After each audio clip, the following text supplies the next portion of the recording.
na po kayo mga kapatid? I hope and I pray na kayo po ay nasa mabuting kalagayan at patuloy na pinagpapala at nakakaranas ng kabutihan ng Panginoon.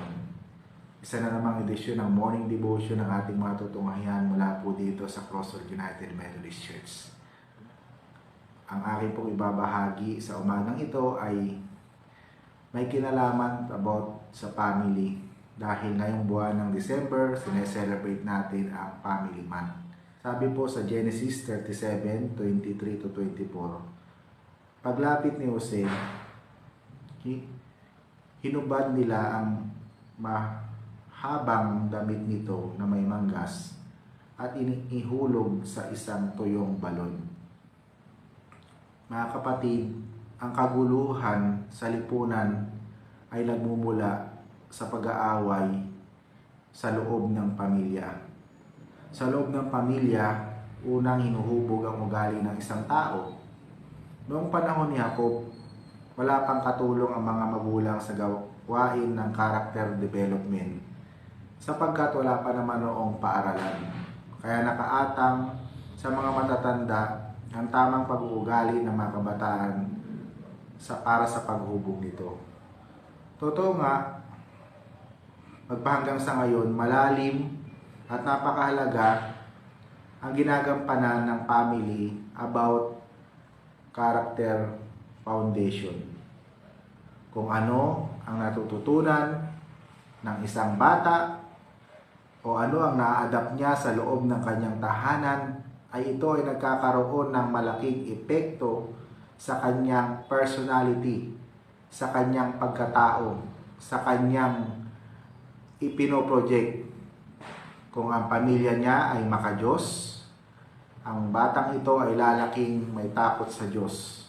Kung ang pamilya niyang kinaaaniban ay hindi kumikilala sa ating Panginoon, ang batang ito ay ganito rin ang kanyang magiging projection o magiging character sa kanyang buhay bilang tao.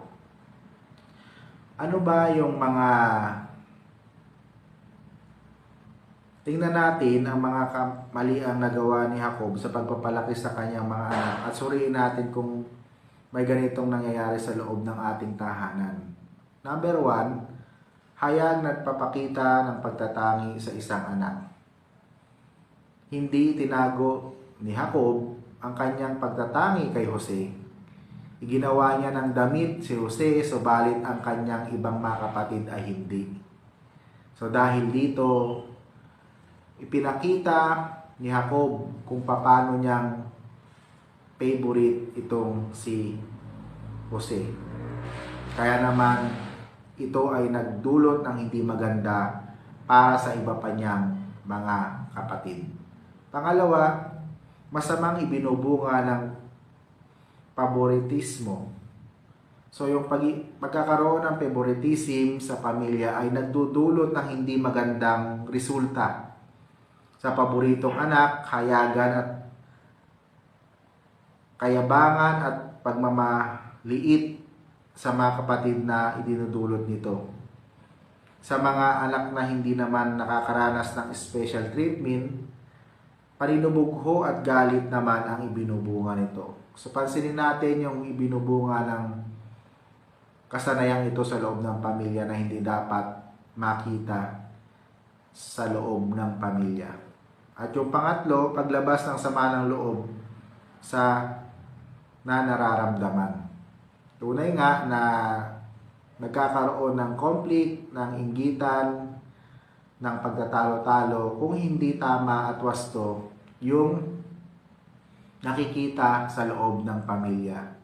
So ang kinakailangan upang magkaroon ng maayos, makita sa bawat membro ng pamilya ang tunay na pagmamahalan, paggagalangan, pagrerespetuhan, pagkakaisa, at higit sa lahat, ang Panginoong Diyos ang pinaka-center ng bawat pamilya. Kaya nga sa umagang ito, ini-invite tayo upang mawala ang pagtatangi sa loob ng pamilya kailangan si Kristo ang sentro ng isang pamilya. Sige po, tayo po ay dumako sa ating prayer time. Tayo manalangin. Dakilang Diyos, pinupuri ka namin at pinasasalamatan sa umagang ito ng Lunes. Salamat po dahil isa na namang edisyon ng morning devotion ng aming natunghayan about the family. Tulungan niyo po ang bawat pamilya na maging magkaisa, ikaw ang maging sentro, at patnubayan niyo po ang lahat ng pamilya na nire-represent ang bawat isang nanonood, nakikinig sa mga oras na ito. Huwag po kayong pumayag na ang pamilya ay wasak. Huwag po kayong pumayag na ang pamilya ay hindi nagkakasundo. Huwag po kayong pumayag na ang pamilya ay nagkakabahabahagi. Tulungan niyo po kami nawa ang lahat ng pamilya ay ikaw ang maging sentro at sama-samang nananalangin, sama-samang pumupunta sa iyong tahanan, sama-samang itinataas ang iyong kabutihan. Marami pong salamat. I-bless niyo po ang lahat ng mga nakikinig, nanonood sa mga oras na ito. Patuloy niyo po silang pagpalain. Salamat din po sa buhay ng aking minamahal na ina na nag-celebrate ng kanyang birthday kahapon. Pagpalain niyo po siya at marami pang maliligayang kaarawan ang ipagkaloob niyo po sa kanya. Ganon din po ang mga kapatid namin na nagse-celebrate ng kanilang birthday ngayong linggong ito na hindi ko po mabanggit ang kanilang pangalan. Kilala niyo po sila, pagpalain niyo po sila, at we pray na marami pang kaarawan ang ipagkaloob niyo sa kanila. Bless niyo rin po ang aming buong maghapon. Huwag niyo po kaming iwan, huwag niyo po kaming pababayaan dahil kung wala kami sa inyo, wala kaming magagawa. Pinagpipray din namin sa iyo ang mga kapatid namin sa ibayong dagat, ingatan at samahan at pagpalain mo rin po sila. Marami pong salamat. Ito po ang aming panalangin sa pangalan ni Jesus. Amen.